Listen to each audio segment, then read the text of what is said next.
Hey listeners, we're nearing the end of our 15th anniversary fundraising campaign, and we need your help to meet our goal.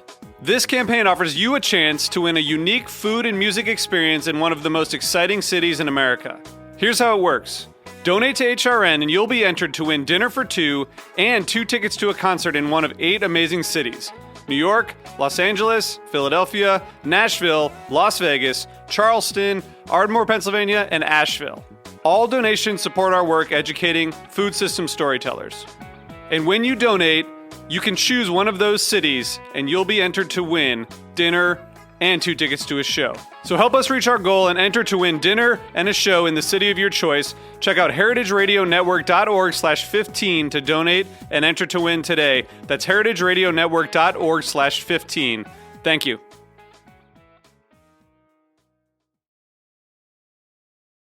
This episode is brought to you by Kermit Lynch Wine Merchant. Learn more at kermitlynch.com. This week on Meat and Three, we're talking organization. Not mise en place or keeping your knives in a row, but labor organizing. If any restaurant worker is listening to this and is like, yes, I want something different, but I don't know where to start. First step they just need to do is to find one of us and get plugged in.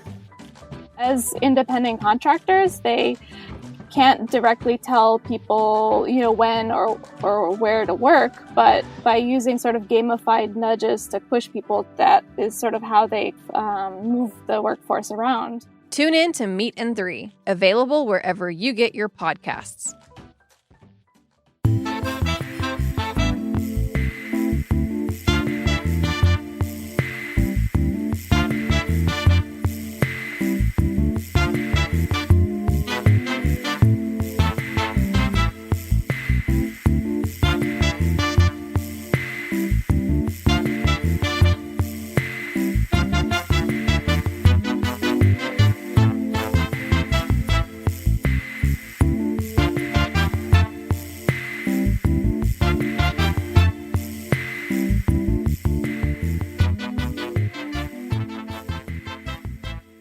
Welcome to the Grape Nation, your weekly wine journey. Our guest is Pascaline Lepeltier.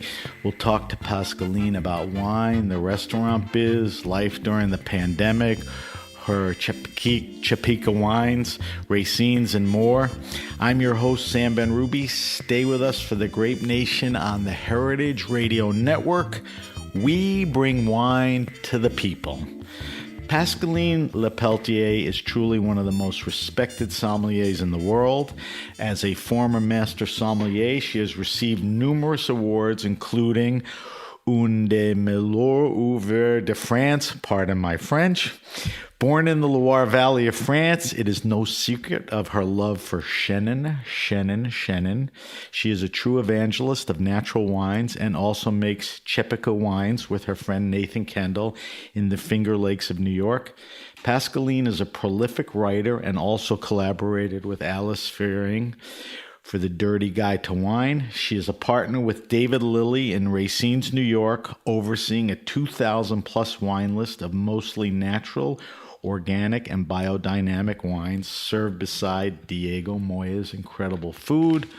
Welcome back to the Grape Nation, my dear friend Pascaline. Hi, Sam. It's good to be back with you and to hear your voice again like that. Hey, same here. We're talking to Pascaline remotely. We're talking via Zencaster. Pascaline, where are you right now? I'm still home. Okay, in New York, right? In New York, in Harlem. Okay, very cool. All right, so let's get right into it. So it looks like we're finally coming out of the pandemic. This is a very broad question, so you could take it wherever you want, but there's probably a lot to talk about. I'm very curious about how your life was during the pandemic, which hopefully is, more of a memory now. And now that things are easing up, how things are changing and, what are you starting to do? You're getting back into a routine, how different is life? Just tell me your thoughts, feelings, and actually, what you're doing. Right? I said it's a big question. You know what? I'm going to lay down on my couch so this way I can get my therapy, hours therapy for free. Let me get my pad and pencil. Ah la la, Sam. What a year and a half for all of us. For sure, quite a complicated, powerful, in also a certain way enlightening year for me. Luckily, none of my close family, relatives, friends, colleagues were deeply affected by the virus. So first, I have to say I lived it without the overly fear to have some really close to my heart people that were suffering from it. And I know we are not like that. So I felt very lucky to have nobody that I know that got sick. But it's been an interesting year for sure. For me, it's been interesting because it's been the longest time I ever spent in New York City, and even more in an apartment. So I spent the last 14 months, except very brief 2 weeks in France. Yeah. So right. You're an uber active person, between the restaurant world and side projects and, traveling and all that. So you alluded, you were literally in your apartment, except for a few weeks, doing what? Checking on my family in France. In fact, I was able to squeeze out, and as you said, since I've been to New York, I think it's not been like more than a month for me being just in New York. I've been traveling constantly since I'm in the US since 2009. So I have to admit that last year was quite complicated because for the first time I couldn't go back home, and home for me is the Loire Valley with my family and friends, and I really felt what that means in a way to be an expatriate, and so also really make me realize that life in restaurant and life pre-COVID, which was, as we all know, especially for probably people working in a metropolis like New York, was not really a life. Like, was just an intense rhythm of continuous activities without no time to breathe, no time to think, no time to step aside. I just realized that I was very unaware also of what was happening in America and what was going on in New York. So not only I was separated from my country, where I couldn't really come back, and having to feel the distances and feeling the weight of not being close to your relatives on the other side of the pound, but I also realized how little I really embraced and trying to understand the country that has been welcoming me since 12 years. So, does that give you perspective on, how you do and look at things in the future? I mean, you change it up a little? Yeah, of course. And I have to admit, I was absolutely ashamed that no, but how in fact it's very easy, and it's like I have no excuse, but professional life took me in a kind of a fantastic bubble in this country, and it's why I came and was very fortunate to work in restaurant and do my stuff and kind of developed a philosophy, and I was really living in a bubbles. And last year, as COVID was, of course, an extraordinary painful experience to live, I have to say that was even more, that shaken even more my whole year was understanding how America was operating. Right. And a lot of things that I should have known, that I should have been aware of, I was not. So when you say something like that, what's the most interesting thing or, revelation, that you had, because you had time to pause? It's I don't think there is one thing. Right. I think there is a billion things. First, I knew that I didn't know America, but I knew New York, and more than New York, I knew Manhattan. Right. Super microcosm. Yeah. Super microcosm. And I never worked anywhere else. I traveled, but I always traveled in a specific also purpose, which was wine. And in the wine world, probably the 1% of the wine world. I don't say necessarily in terms of pricing, but with a focus right away on on organic and biodynamic farming. I'm interested by the 1% of the agriculture in this country, So, Right.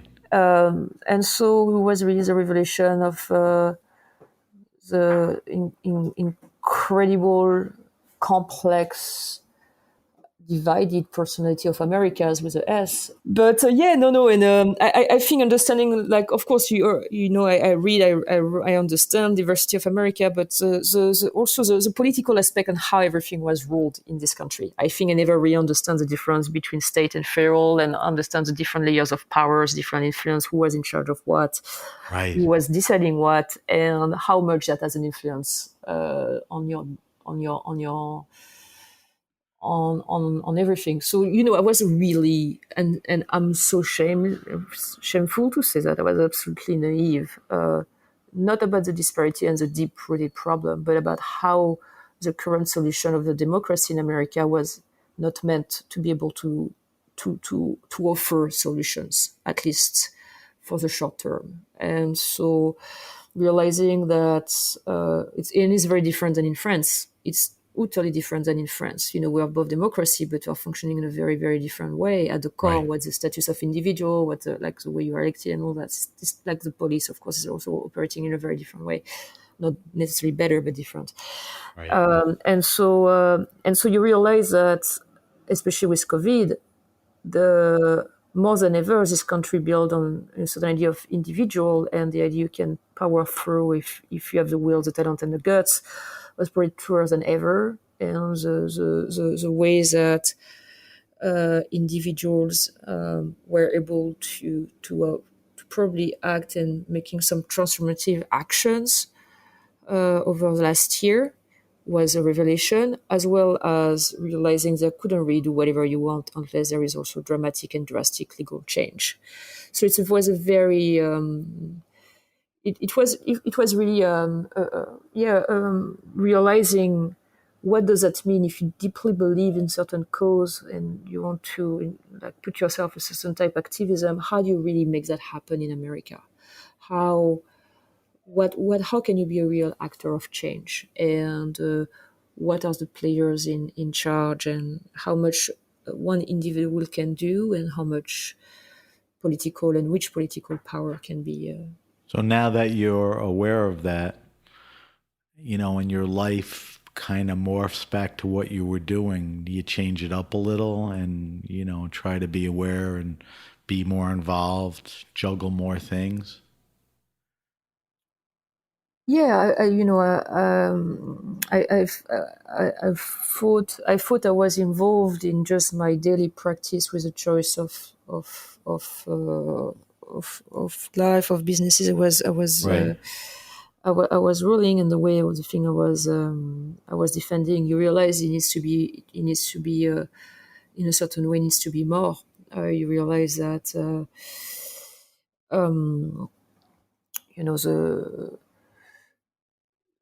a lot, like I'm still, I have to say, it's been a lot of things to take for Right. me, and culturally a lot of things to absorb that I was not really understanding before. So I've been in a kind of a more introspective position recently, just to really try to understand how I can really be the actor of change that I want to be.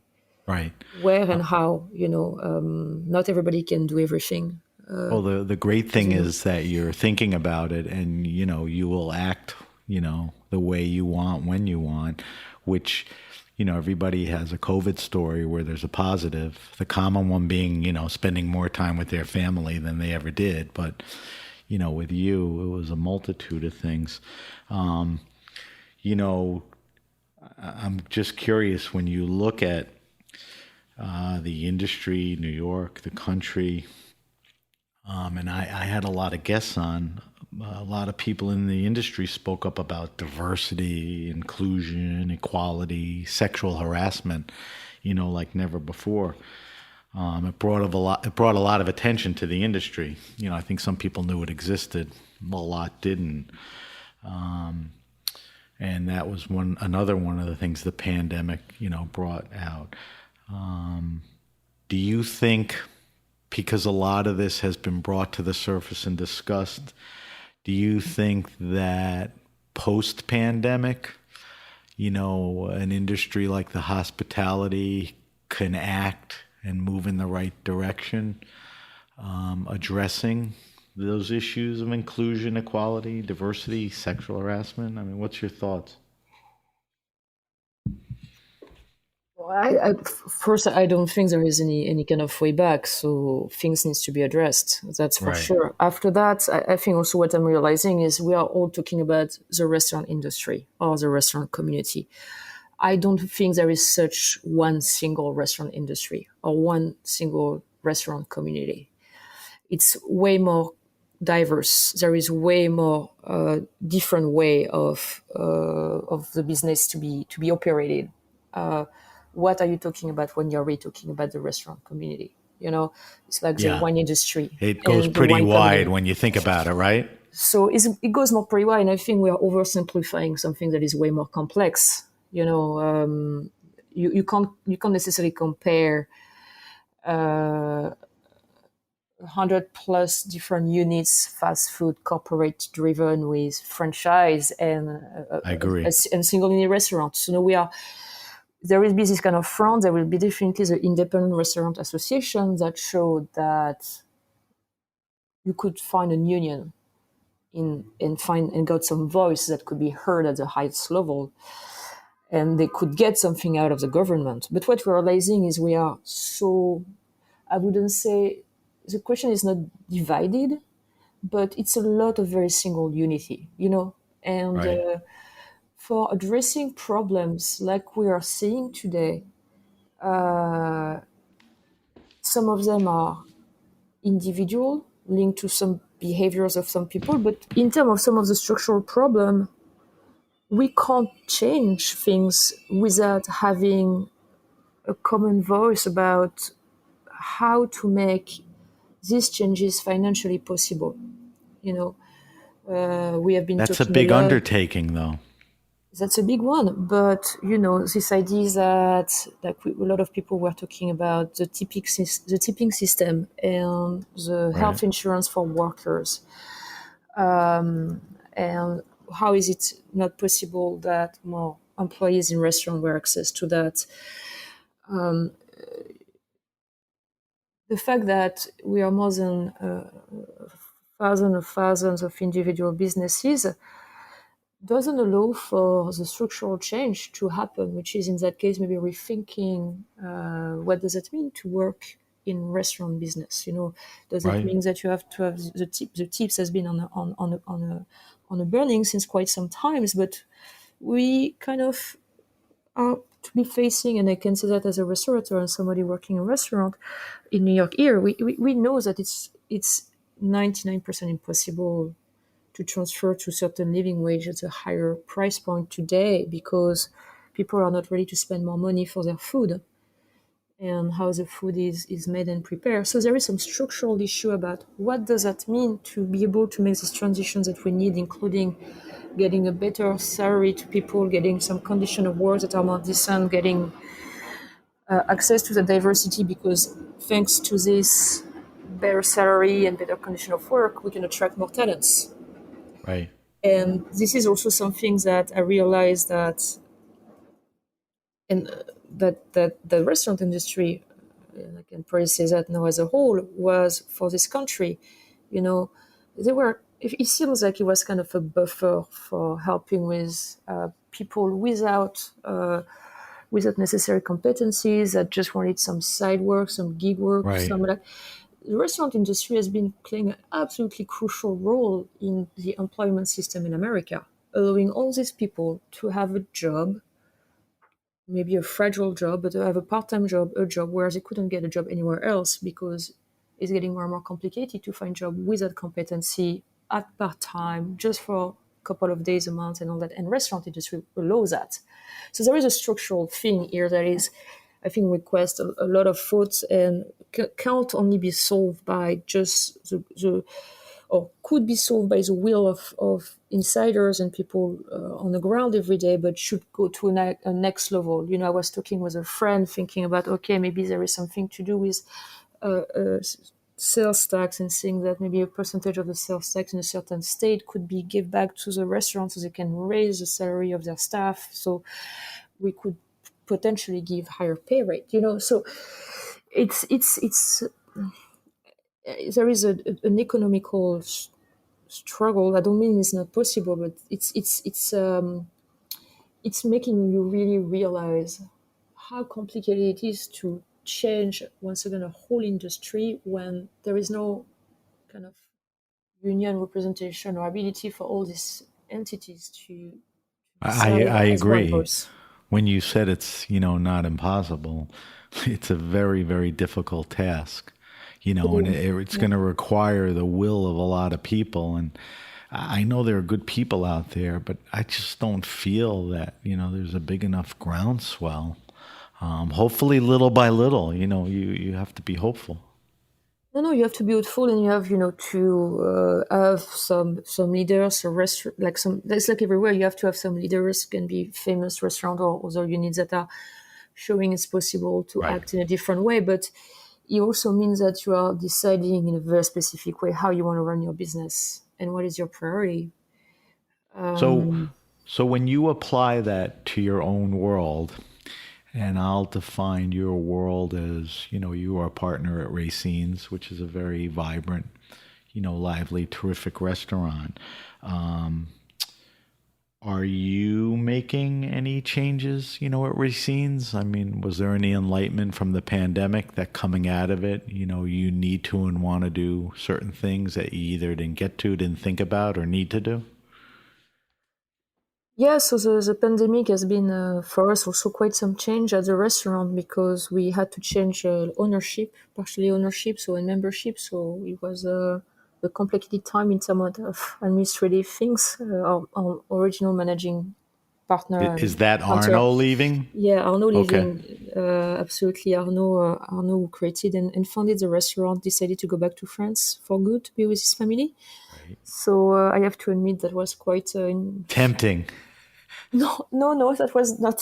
Okay, I put words in your mouth. It was not tempting. No, it was unless the election would have been a very different result. But it was interesting to have to do all this change during a pandemic.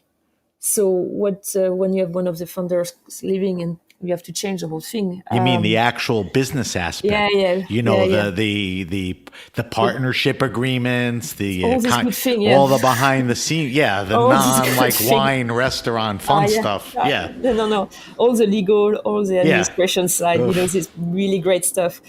I have to say that took quite some time, and so since we put everything back together and the new team and the new management. Yes, we are narrated a situation and we are making the changes to go towards some things that we want to do. So for the very first time, we're able now to offer partial health insurance to our staff. So it was a big stuff that we wanted to do. So that's put in place now on top of other benefits from them and rebuilding the team. This is also what you see for the moment, the limits and how you want to do that on a single unit restaurant. But every small changes have been done at a lot of different levels. Do you have a team in place? I mean, were you able to bring people back? There's talk about having trouble hiring people, even though there's jobs out there. Are you okay with all that? So we were lucky to be able to rehire part of our staff when we reopened for the first time in September last year. And now, indeed, we are with all the. We are reopening very carefully. Also, we took a lot of decision about for safety how we wanted to do and what financially was possible and operationally was possible. So we can't do outdoors. We decided not to do any partitions. We are keeping a 35 and a 50% occupancy rate to make sure everybody feels safe coming. And so now that we can grow a tiny bit because of the evolution, yes, we are hiring. It's some of our previous team member left the city like a year and a half ago. Others are moving up to more senior positions, so we are looking to hire staff right now. And yeah, it's indeed it's not as easy. Right. But more than ever, as we are operating all the chains of the restaurants, we are really looking for individuals that are ready to help us and to work with us and to be also part of the evolution of the philosophy of the place. Which this is where you realize that even though we were very careful about our sourcing, the product, the short circuit, our suppliers, it goes behind that. And even if I think we gave some pretty good condition of work, we can absolutely do better. So continuing to improve that side. So we can make a pitch to people. If you're listening to the show and you're a wine professional, just reach out to Racine's, because there aren't better people and a better place to work. I think, like me, you worry about the wine business. And when you look at the wine business, you have retailers, importers, restaurants. But as I've been doing this show, I've learned a lot. I worry mostly about, the smaller wineries here and abroad. Can they survive? I mean, was this such a gut punch that they can't get out of this, or, they'll be okay? Because, I know one thing you do is you have relationships with a lot of wineries, a lot of small wineries, winemakers, and I'm just not sure how they did and if they can come out. I mean, what's your thoughts on that? No, yeah, absolutely. The whole industry was shaken, and that's for sure. So I have to admit, I've been more in touch with a lot of people in France. As the situation was slightly different also in the US, and I know of how little bit things were on the West Coast and Finger Lakes, and it was complicated for quite some people, especially the one working with restaurant to change their market and to go more to retail and or to direct to consumer. But I feel like overall the transition was doable. In France, does Europe struggle more than we will, or vice versa? I think Europe, and especially the 4 countries that was affected by the Trump tax, struggle a little bit more, just because they were just some people were heavily relying on the US. US is today the biggest importer of wine in the world, so it's not a small thing when suddenly your market almost disappear for a year or plus. France, I have to say, from what I heard and what I from the bunch of people I've been in touch with, switch gears quite easily to retail, direct to consumer, and direct shipping. And retail has been doing very well. Also, the legislation is different in France. So shipping in all across Europe, for example, is super easy, which is slightly different, of course, in the US. So no, I think we're going to see a fantastic fall. I think the people and the desire to drink has never been like it was. Last year consumption was I was just looking at numbers, in fact, this morning. It's good, right? The world consumption dropped last year by 3%, but it's mainly due to China, in fact.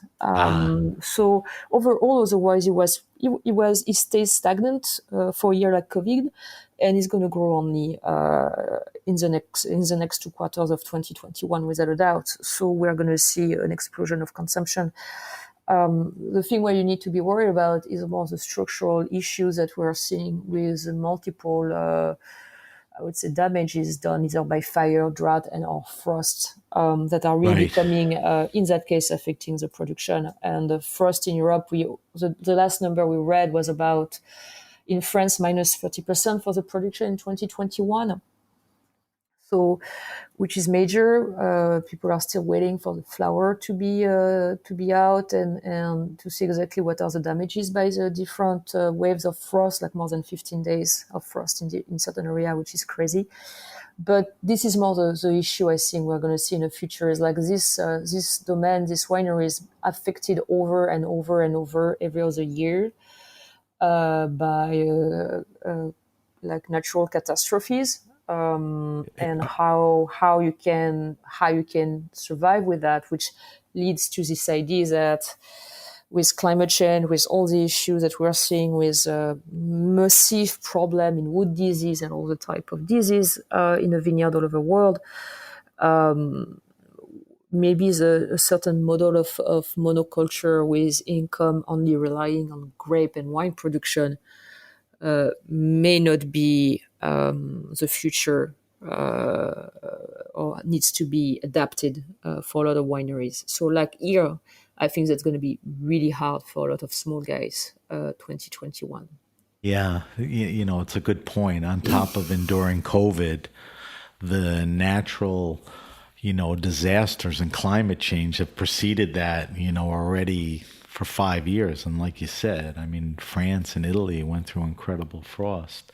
But this is where we need to realize that as the world consumption is kind of stagnant but grows, especially in certain countries, production needs to continue to increase. But the question is, how do we want that production to increase? And I think it goes back to all the issues that we have been talking about Right. in America in a very vivid way, all the social issue, economical issue, ecological issues. And I think that has been at the forefront of understanding what does that mean to produce today, especially in an agricultural field. What does that mean to grow grapes? For which price? Price? I had Raj Parr on a couple of weeks ago, and he basically packed it in Santa Barbara and moved up to Cambria to Phelan Farm, where he's trying to create a monoculture,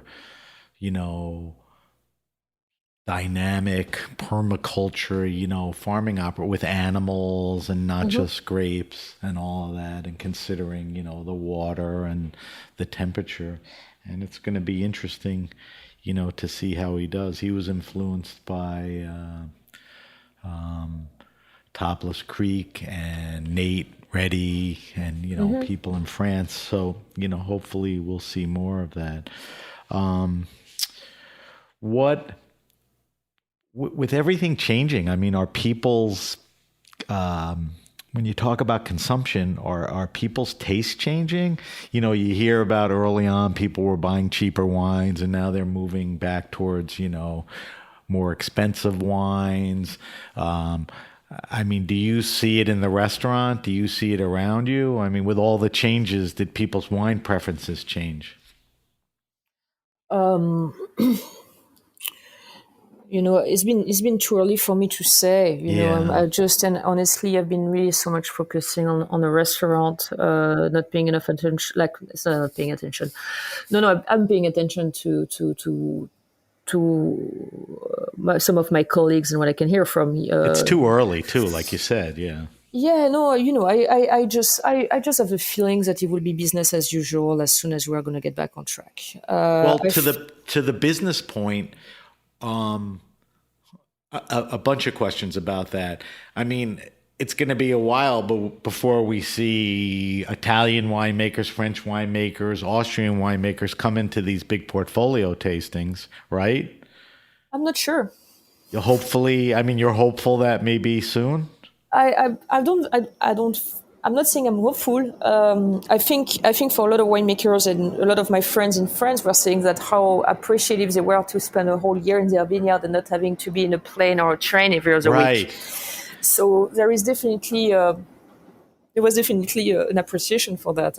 On the other hand, I tend to be a bit cynical. So I feel like maybe not as often, and because especially now that we've been all trained very well to Zoom tasting and virtual exchange, it'll be a hybrid. It will be a hybrid, but I still believe in you will see as soon as it's going to be possible and safely doable. We will see this fair, this tasting, this seminar back. I hope so. I'm quite sure about that. Is it good or not? That's another question. But that's also something I've been, it's funny, discussing yesterday with colleagues, and one of them is a neuroscientist, and the other one is an analogist, and we are talking about Zoom tasting. Right. And we're talking about the language of Zoom testing, and we both, the three of us, we agree that even though you are building up the best seminar and you're in the best condition, you're at home, all that, there is things that you can only appreciate and or describe in certain words. And we are more talking in French because the debate was really about French vocabulary for wine. And things that you can only say when you're in public and in person. And think that it's going to be very difficult to, and so they're starting to base that on some studies they're working on. So it's just not like an intuition or just an opinion. And so there is a way of tasting and there a way of appreciating wines that seems to be possible only in person. And that is a very interesting point because it really reminds you how much wine is a social product. Right. So very much so. So by that, I would only assume that having people traveling back again, maybe to a lesser degree at the beginning, because we will still feel like, a certain amount of guilt right. But I feel more that 2022 will see a lot of stuff back. To that point, a few things to that point. Did you maintain the wine cellar, the collection at Racine's? Obviously you weren't adding or buying. Did you, have to liquidate it all? And currently, are you able to see, industry people to taste new things and to, replenish, or build? Where's that at? Yes, so for some reason we couldn't really do retail at Racine. Okay. A lot of people did. A lot of people did. We had some internal issue with that. Okay. But in fact, I know I sold a third of the cellar. Yes, over the last year. And I sold it to a mailing list and to regulars of the restaurant. Oh, nice. So the idea was not to put it online and not to do necessarily an auction. Sort of internal pre-selected, known entities. Yeah. And in fact, the idea was to do two things. It was to keep the relationship with our customers. So I spent a lot of time, in fact, advising a lot of our customers for wine buying over the last year and selling specific stuff from the restaurant, which I'm continuing to do, in fact. And I think we're going to continue to do at another scale. Are you buying too? I'm starting to buy, yeah. Okay. And there are reps that'll come in and sit down and open bottles and taste with you, as you were talking about? Yes. That's nice, right? Yeah, we start again to do that. And I prefer that to a sample in a 2 ounces bottle. No, we have been tasting. In fact, since last November, I've been seeing people and tasting in very, very safe conditions. So now I'm starting to buy again, and with even more certain ideas of how and where I want to take this list. I wanted to ask you about that because there's been talk of people moving towards tighter wine lists, even more curated. And the beauty of yours was, that it was you who oversaw it and it was fairly diverse. Where does that go? The diversity will continue. Okay. I think my curiosity for the world of wine is far from being satisfied. I think so. There is way too many things I want to do. No, the wine list, in fact, has been decreasing in terms of the paper version because I want to change a little bit the way we're operating from before. So I'm keeping in fact, way more wine not on the list. Which was kind of what I was doing at Rouge in the past. So starting to do a rotation of stock, starting also to to keep wines that I don't want to put on the list, for a question of speculation. So I have the wine, but they're not going to be publicized because I don't want to have people just coming to drink labels. So I reserve myself a certain right to see what can sell the wine to at a decent price, because I think one of the things that we saw is a certain markets of wine. I've seen prices exploding. Right. The online Crazy. auctions last year, the fact that a lot of allocation went to retail, that a lot of customers could have access to system of wine, and then you see them quite quickly after resold at auction or grey market or secondary market at pricings are becoming absolutely outrageous. Is quite insane for me. So this question of price of wine and where the money goes in this market is going to drive a lot of the way I'm going to buy in the future. You're going to be the person who not necessarily discovers, but will bring, the other interesting wines and, similar types of things to the restaurant and the market. People listen to what you do, so that could be exciting. But that's more than ever. I thank you for that, Sam, and I think that more than ever, this is definitely the path I want to continue to follow, which is also at the same time encouraging people to trust their palate and to discover and to get out a little bit of the. It should always be that goal. way. Yeah, but we know how it is, it doesn't really work like that. But I think what happened last year, the shaken of a lot of educational program, a lot of interrogation about what that means to teach about wine, to learn about wine, what are exactly the system where the greed of appreciation, which prejudices or unsaid values are they built on. I really think that brought people to think brought a tiny bit more openness to certain type of wine. Yeah, I agree. So, and after that, I don't know how many people, in fact, there is more and more that can offer themselves like a $2,000-$4,000 Grand Cru Burgundy from 2018 vintage. So after that, we need to have a certain idea of decency for all these prices, and if we really want some changes to happen. I hope so. We need to continue to orientate a certain way we are buying and promoting things more than ever. I agree. Pascaline, we have to take a quick break. We're talking to Pascaline Lepeltier.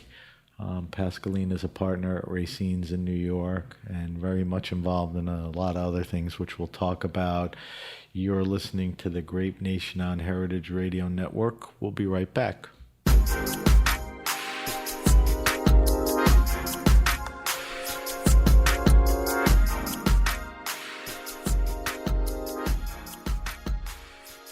This episode is brought to you by Kermit Lynch Wine Merchant, an importer, retailer, and wholesaler of fine wine from France and Italy, headquartered in Berkeley, California.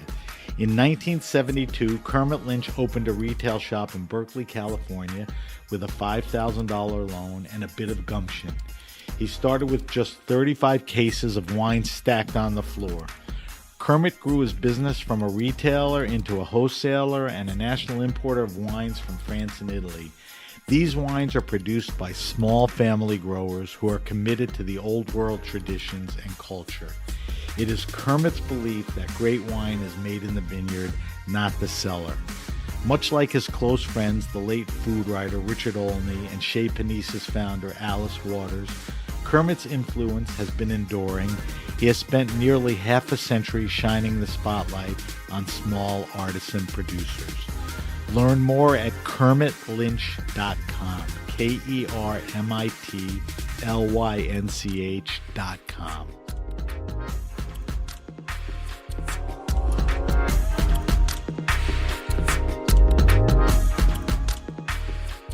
All right, we're back. We're back with my guest, Pascaline Lepeltier.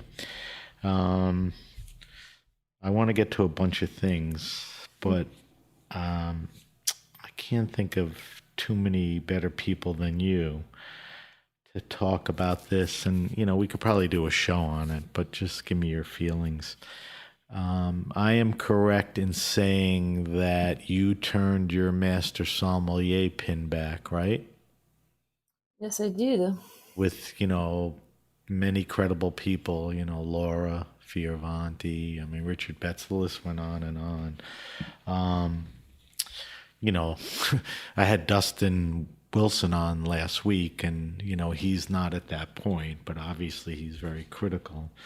The court's gone through serious testing, responding to diversity, confirmed sexual harassment. I mean, you walk the walk and talk the talk by speaking out and, turning your pin back. I asked Dustin this. I mean, is the Court of Master Sommeliers done? Is it still relevant? I mean, will it come back as it is? Will it be less influential? I mean, what are some of your quick feelings on that? Sam, I decided to suspend my membership because I need to have to sometimes to think and to be also more in tune with what was my inspiration in the wine world. So I don't know. I don't know since then what is happening inside the court, at least for the American chapter. So I'm not going to be the best person to talk about that subject, because I took my distance on purpose. So you need to, as it comes, when it comes, wait to see what happens. Not necessarily. Also, it's it was a decision that it was of course a personal decision, but it was a broader decision. Right. Of I had to my vision of and what I believe in how wine should be taught, or wine should be wine world should be taught, should be and should be valued, and the expertise should be appreciated. And what wine is all about, I think I was just too far away since a long time. And that sounds right. I'm just curious about one thing, because I think it's been about 7+ years since you became a master sommelier. Did you notice or feel this culturally as you were going through, the tests and the whole system? Or you get so embedded in just studying and, trying to pass? I mean, was it evident to you? No, but once again, this is a fact that I was living in my New York microcosm, right? And I was very lucky to be able to go through this different level of examination by barely leaving New York. Right. Of course, I left New York for the examination, but it's not like I was living and breathing and thinking MS. And my close relationship were with people I'm friend with today, and I admire, and they have the pin, but they were the people around me. So I have to admit that the level of ethical issue, more than issues, major right, major behaviors that some of them could be qualified as criminal, right, were just for some of them were as much as a surprise for some other people reading these papers. Well said. And so it was the drop that, if I was not even believing into some of the, or 100%, I want to be 100% behind every project I'm part of, and right. on a content point of view, on a philosophical point of view, and of course on an ethical point of view. That's a fair disclaimer. Why be involved then? And so I didn't believe, and that was my personal take, that the change could be of any the change. I could be part of any change coming from the inside, and it was time for me, in fact, to move on. Well, good for you for the realization and the courage. And again, people look towards you. you know. But there is So, great people in this, and there is still great people, yeah, and there is that are great people. trying to They are trying. This is their implement decision. change. Maybe I can be seen as somebody that is a coward, is not going to fight the right fight. But there is some of the core basic principle or ways of teaching and thinking about wine that I can't teach and do anymore. It's Right. just way too far from where I am. I don't say they are not right. I don't say they are not valuable to a certain point. That's absolutely not that. This path really helped a lot of professionals to get their feet into the wine industry, to feel more confident, to start a journey.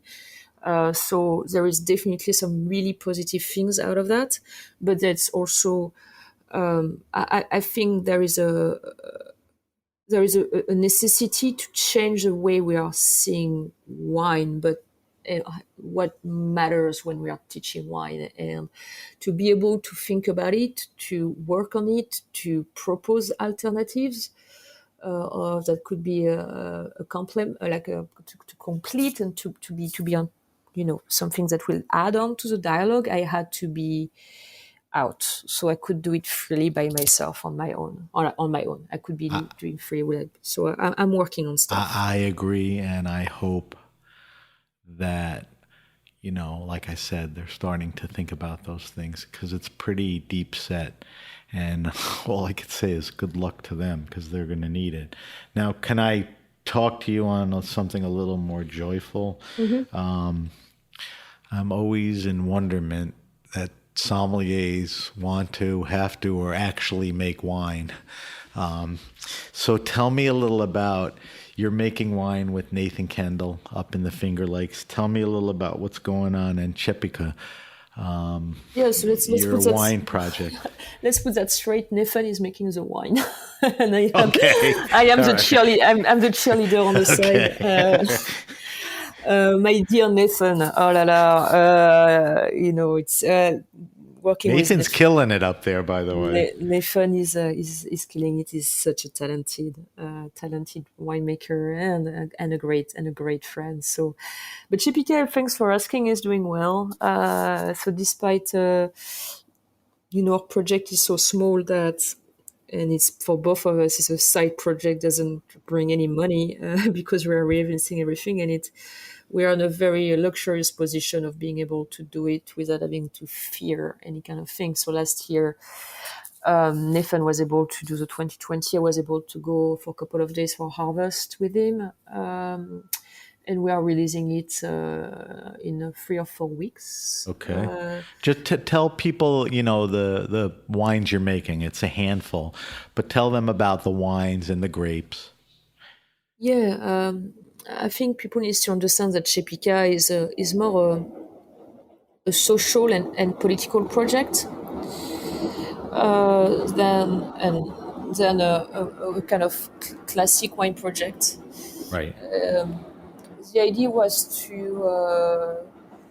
originally was to find organic wine for me from my previous restaurant, and by looking for this, it was to realize that we need to encourage an evolution of farming through an evolution of the consumer taste. When you start to study a little bit the history of wine, you realize that a lot of the changes that have been happening in the vineyard are not happening because of the grape quality per se or climate, but are usually happening because of market change, and that are going to drive another type of varieties to be planted or another style of wine to be developed. And so it came up to this idea that the hybrids of New York that represent 70+% of all the state's planting of grapes were absolutely disconsidered, glossed over, while certain of them happens to be the oldest varieties in the States and also very suited for the climate. And so if you need to start to talk about this kind of sense of place or terroir, there is a legitimacy of these grapes. So we thought that what lacked for them was a consideration into the quality of the winemaking. So we decided to start Chepica by finding this 100 years old plus vine of Catawba and Delaware that are considered original hybrids from America, that have been organically farmed and certified since 1971, and to try to make it with the lowest amount of intervention possible in a style of wine that was very popular in the 19th century in New York.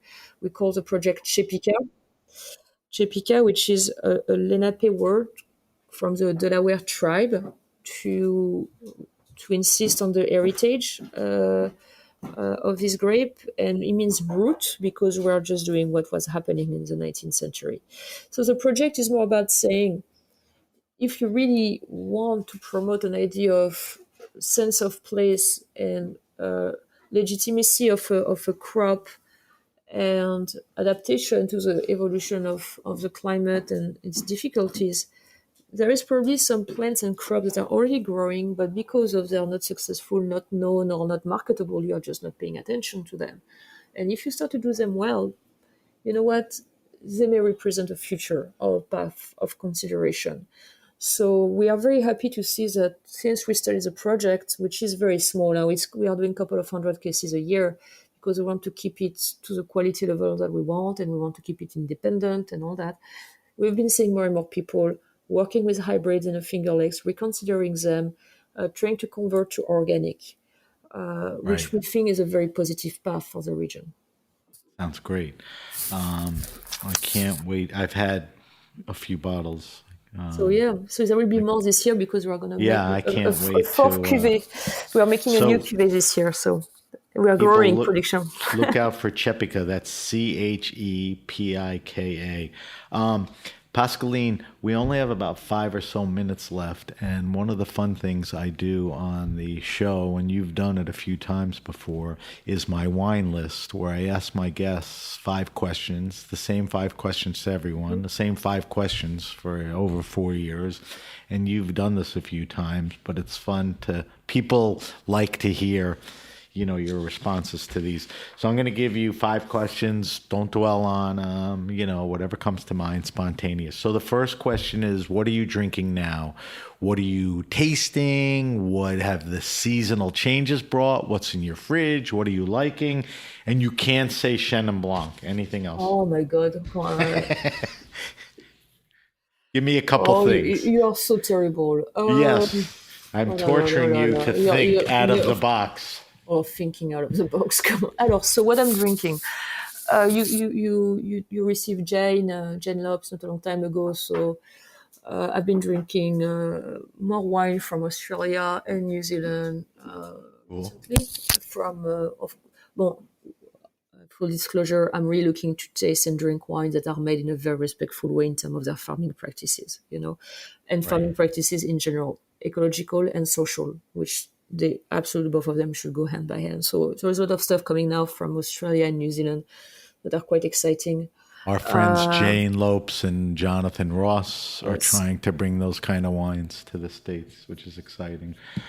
All right, so Australian wine, New Zealand, that are respectful of, their wine making and, more importantly, farming practices. All right, so that's a good answer. Thank you. All your answers are good. The second question is kind of the silliest, but it's fun. It's your favorite wine and food pairing.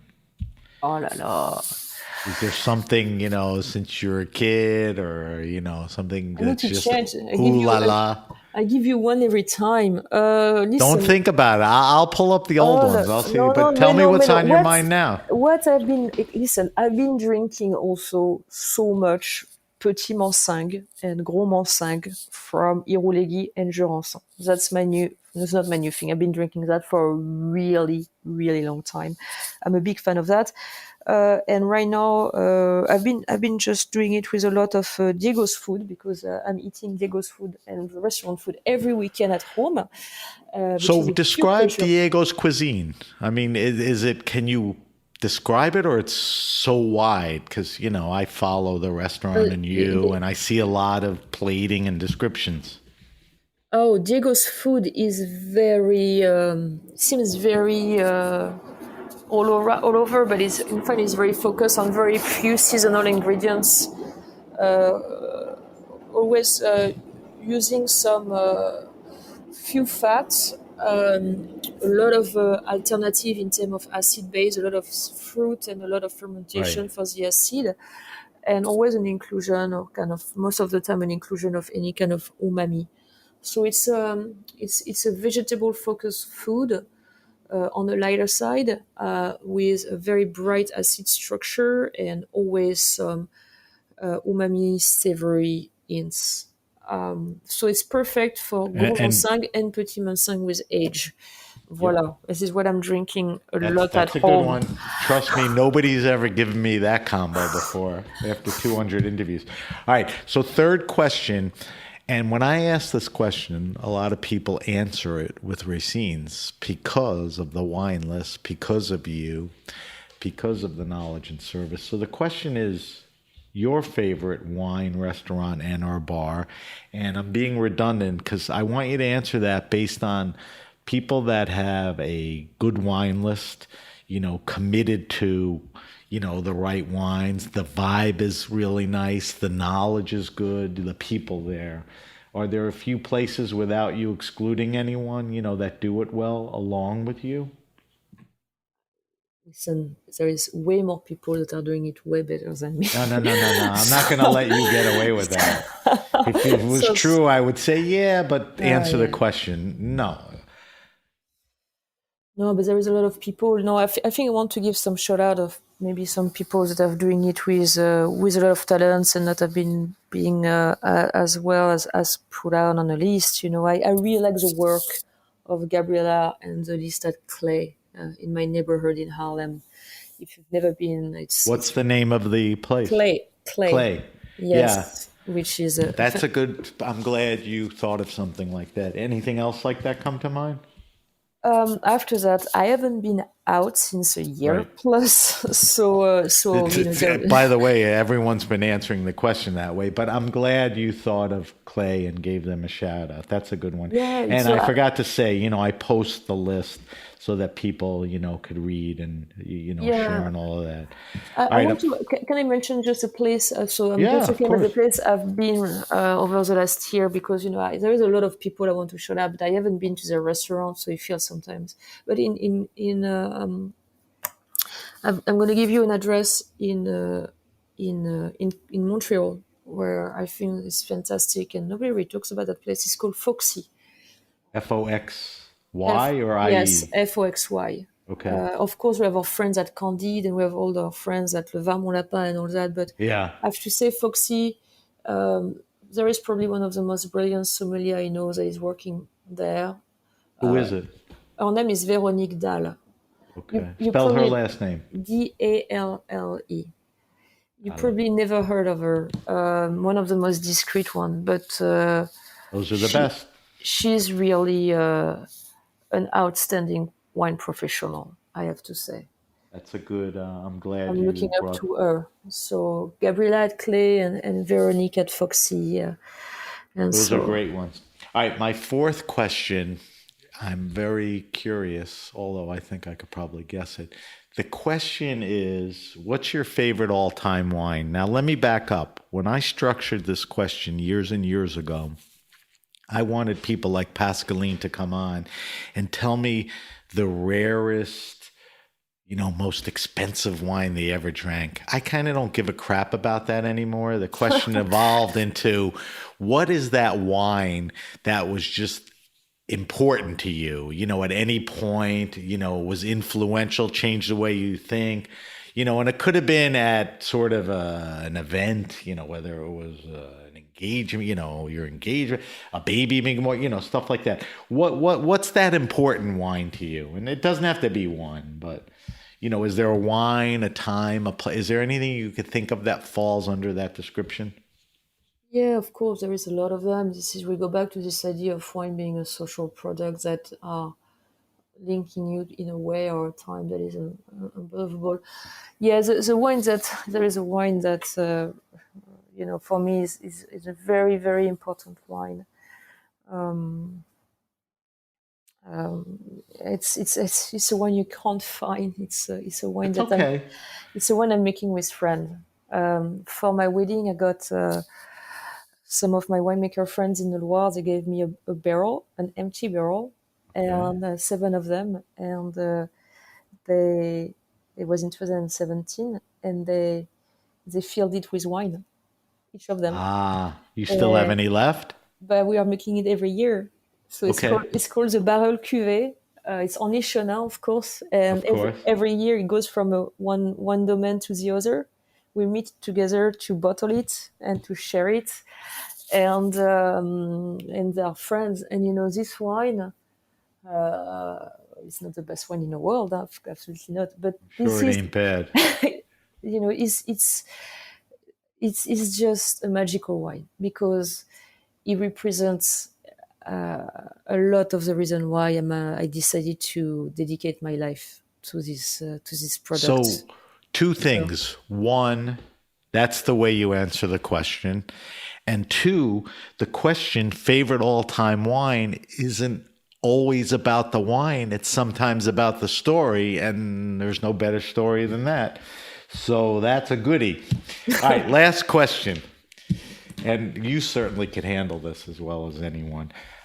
I ask people to recommend the best wines around 15 to 20, 22 bucks, a red and a white. You can give me a category or a region like Muscadet, which is good value, a maker, whatever. And I always say, my kids are in their mid-late 20s. They can't bring crappy wine to parties now or as gifts. But they can't spend 40, 50 bucks.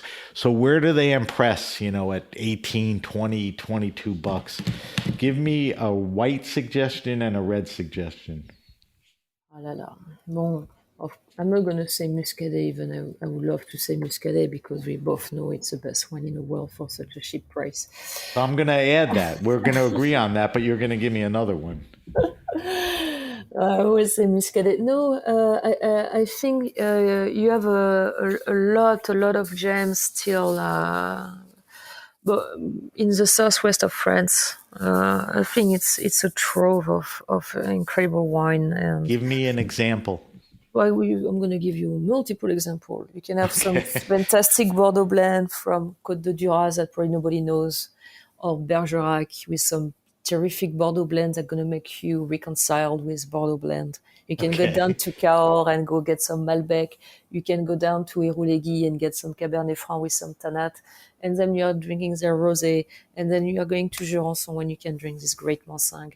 And then you can go on and go on. You go to Gaillac and you are drinking some Landeuil and some Landinque. So it's fascinating to see that this area we've been talking about for a while, they still haven't got the recognition they deserve in terms of the quality of their wines, because it's fantastic. And for the white, instead of maybe of Muscadet, I think you can say that you have a lot of really great options coming from Georgia. And I'm drinking a lot of Georgian wine. Okay. And still, because more than a great value wine, I think it's still a very, I don't think we realize how much if it's a privilege to taste some wine that are so authentic. Yeah. I mean, are those wines made in, what are they called, Caveries? Quavry and with Quavry. indigenous grape. And I think Yeah. having this experience today is priceless. So wine can be cheap, but the experience is priceless. And Yeah, this is what that's matters. an important, that's what makes wine so interesting. It's everything behind it. Like I said, I'm going to post these, but I need a mini favor from you while it's fresh in your mind. When we're done with the show, I will send you an email to remind you to kind of the list you ticked off for the reds. I want you, because it was hard for me to keep track. And even if I go back and listen, I just want you to kind of relist that so I can post it, because I think a lot of people will be interested in that. Pascaline, we've run out of time. That was over an hour. My engineer is ready to kill me because I went past my deadline, but how could I not with you? I could sit here and talk to you for hours, days, weeks, and I hope to talk to you again. Let me do a quick wrap up, and I just want to get some follow-up information from you. If you have a question, suggestion, wine happening, or event, hit me up at sam@thegrapenation.com. That's sam@thegrapenation.com. Subscribe to the Grape Nation podcast on iTunes, Stitcher, Spotify, or wherever you get your pods. Follow us on Facebook at The Grape Nation. On Instagram, we're at SBenRuby. On Twitter, we're at BenRuby. But you could always use the hashtag The Grape Nation on both to get to us. We're trying to build a community on Clubhouse, so follow us there at BenRuby. At BenRuby, and as I mentioned, I will post Pascaline's wine list on our social media sites. This following week. Pascaline, if people want to follow you, get more about Racines, Chepica, where are the best places for people to turn to? Still probably Instagram. Huh? Okay. Social medias are everywhere. So you are at Pascaline Lepeltier? Yeah, and the Racine NY and the Chepica wine. Yeah, okay, so Racines, Racines, and Chepica we spelled before. But if you Google them and you're close, I'm sure everything will come up. Pascaline, I want to thank you. For the month of May, I invited what I think are old friends, people that have been on the show before, that speak very honestly about everything. And these are some interesting and trying times, and there were only a handful of people that I, wanted to hear from initially, and you certainly were one of them. So I thank you, Pascaline Lepeltier, for coming on The Grape Nation, to talk about everything. Thank you to our engineer, Armin, and everyone at the Heritage Radio Network. I'm Sam BenRuby, and you've been listening to The Grape Nation.